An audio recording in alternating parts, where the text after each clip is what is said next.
G'day guys, we're here on the 6410 workboat, full commercial fishing vessel, just past exemption 40. We're in Yamba. Let's get out there and have a look.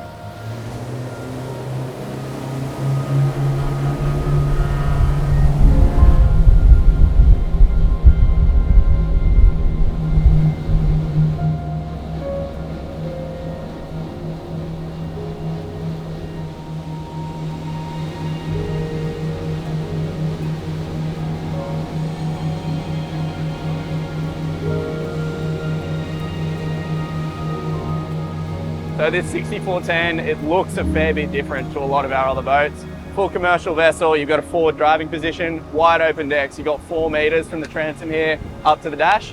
We've got two 90s here on the back, just past, like I said before, exemption 40, so it's full commercial vessel for running commercial fishing. So wide open decks, you've got a 200 litre tank underneath here. Little bit different to our standard 6400 workboat where you've got tow tanks in the back for that 6400. 6410, similar hull, few changes, brought the deck up a little bit, brought the sides up with that deck height, and then threw a 200 litre tank underneath.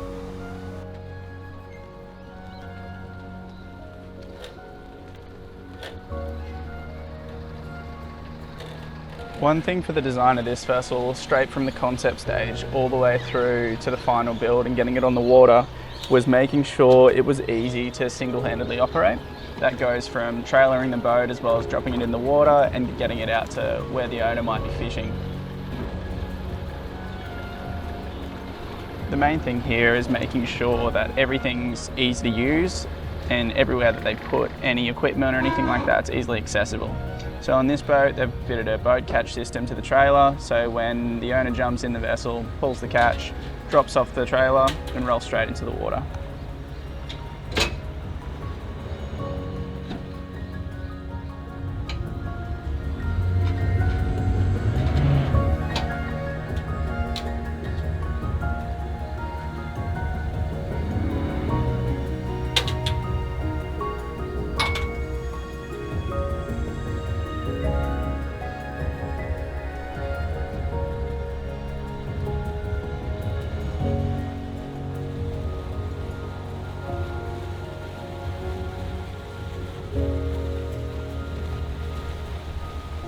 Since this is a full commercial vessel, the owners decided to go with the full raw alley finish. Looks bloody awesome. There's nothing better than raw alley on a vessel, and it really shows off the builder's attention to detail as well. So this one was built at Grays Marine here in Yamba.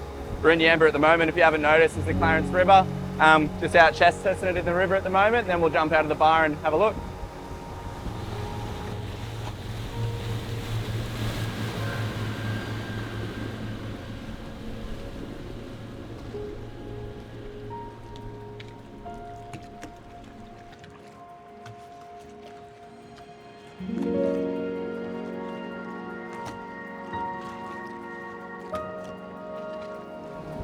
Got a CNC length of 6 meters.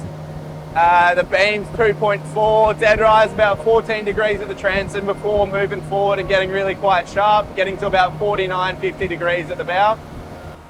You might be able to notice from this shot, you can probably see my knees really easily. Quite a low-sided boat. It's got about 600 mil deck to gunnel height.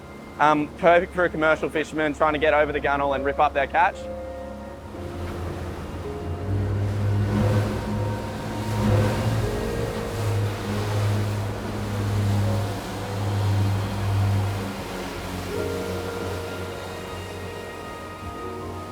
You might be thinking, quite a unique cabin and shear line design on this one. I'd agree with you.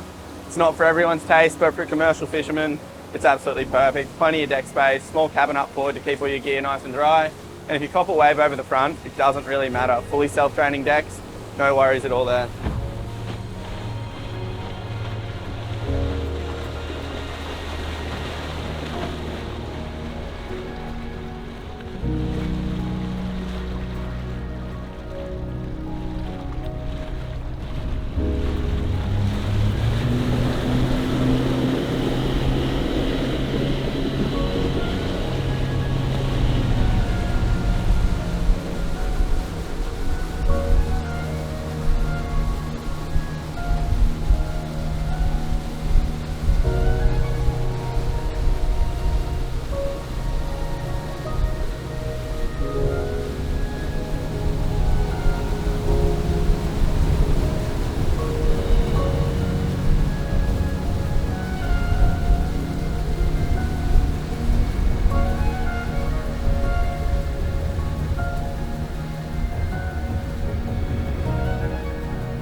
Right, we've just been out on water with this 6410. It's performed remarkably well, to be honest.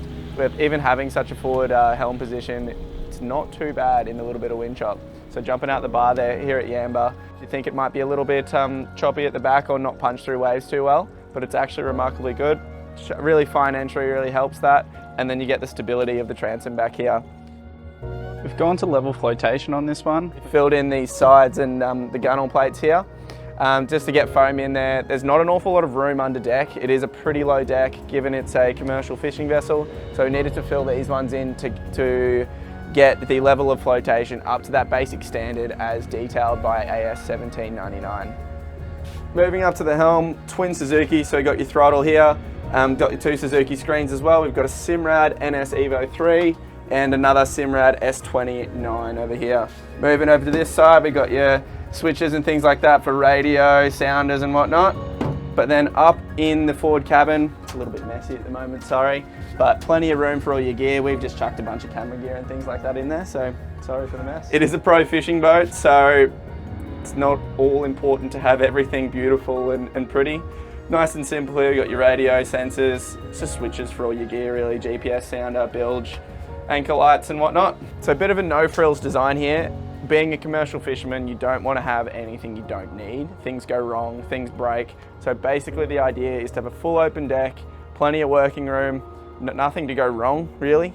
Touching on handrails, you might notice there's none on this vessel. The reason for that is the owner doesn't want their handrails or anything like that to get in the way of their fishing. If their lines get caught in it, it can be a bit of a pain in the ass, and it's a bit of a personal preference thing really for commercial fishermen. This is actually a really good performer in a following sea.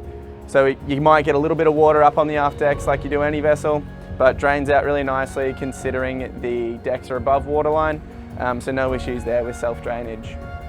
I think where this vessel really excels is just basically stability at rest. You might be out there off the shelf or something like that fishing, and you walk out here into this wide open cockpit and there's just acres of space, doesn't really rock too much from side to side. You can see here, we're all of us leaning on the gunnel and it's not heeled over at all, so it's perfect.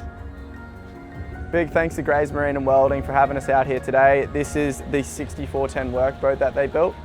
For a local fella here, he's a commercial fisherman, so this one just passed its Exemption 40 survey. Been out there doing a quick sea trial, went really well, so can't wait to see you guys out there. Don't forget to like and subscribe. The boss man said that the more follows that we get on these videos, the more likely I am to get out of the office and onto the water, sea trialing as many of our boats as we can. So who knows, you might be the next one getting the call, and we'll come and visit you and film your boat on water.